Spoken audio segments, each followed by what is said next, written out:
2017 के पहले क्या होता था? बुंदेलखंड में माफिया हावी थे, खनन माफिया, भू माफिया, पशु माफिया, वन माफिया और तमंचावादी माफिया भी हावी थे ना।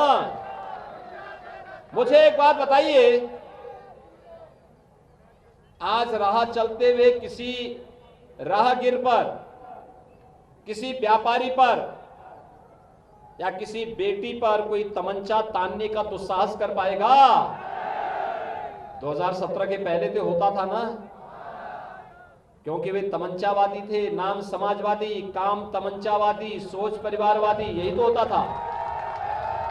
उनसे आप कोई उम्मीद करते हैं क्या? 2017 के पहले यही होता था। 2017 के बाद भाइयों बहनों डिफेंस कॉरिडोर बन रहा है और पेशेवर माफिया बुंदेलखंड का अंतिम डकैत भी दूसरे लोग की यात्रा में चला गया। अब बुंदेलखंड में विकास हो रहा है और हमने तय किया है, अपराधी और माफिया के लिए नहीं, नौजवान के रोजगार के लिए, किसानों के उत्थान के लिए, महिलाओं की सुरक्षा के लिए सरकार कार्य करेगी और कार्य कर रही है। हम लोगों ने तो अपने नौजवानों को स्मार्टफोन और टैबलेट देना भी प्रारंभ कर दिया। समाजवादी पार्टी ने कंप्लेंट किया, हमने कहा भी 1 करोड़ नौजवान को दे रहे हैं, चिंता मत करो, सरकार आने दीजिए, अगले 5 साल में 2 करोड़ नौजवानों को टैबलेट और स्मार्टफोन देने का काम करेंगे। और केवल टैबलेट और स्मार्टफोन ही नहीं देंगे, बल्कि डिजिटल एक्सेस भी फ्री में देंगे। उसको अपने घर से पैसे की जुगाड़ नहीं करनी पड़ेगी, पैसा भी सरकार आपको उपलब्ध कराएगी। भाइयों बहनों, सरकार के विकास के लिए जो एक कार्य प्रारंभ किया है, आज उसका परिणाम है बुंदेलखंड तेजी के साथ आगे बढ़ रहा है। और बुंदेलखंड में याद करिए, हम लोगों ने तो किसानों का कर्ज माफ किया था।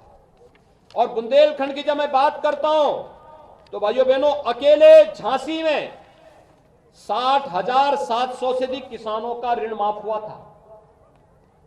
60,700 से अधिक किसानों का।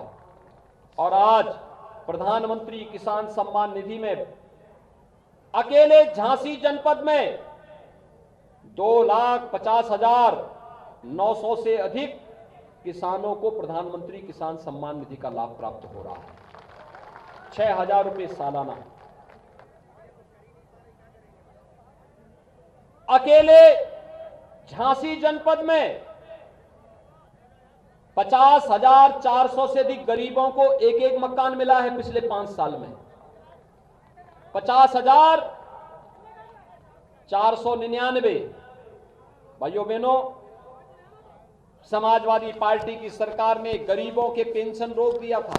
दिव्यांगजनों का पेंशन, विधवा महिलाओं का पेंशन, निराश्रित महिलाओं का पेंशन, बुजुर्गों का पेंशन इन्होंने रोक दिया था।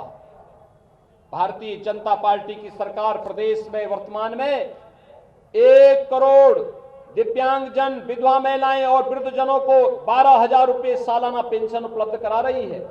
और भाइयों बहनों, अगर मैं आपके झांसी की बात करूं तो झांसी में 12,000 से अधिक दिव्यांगजनों को, 1,38,700 से अधिक निराश्रित महिलाओं को और 64,900 से अधिक वृद्धजनों को हम लोग 12,000 रुपए सालाना पेंशन की सुविधा उपलब्ध करवाने का कार्य कर रहे हैं।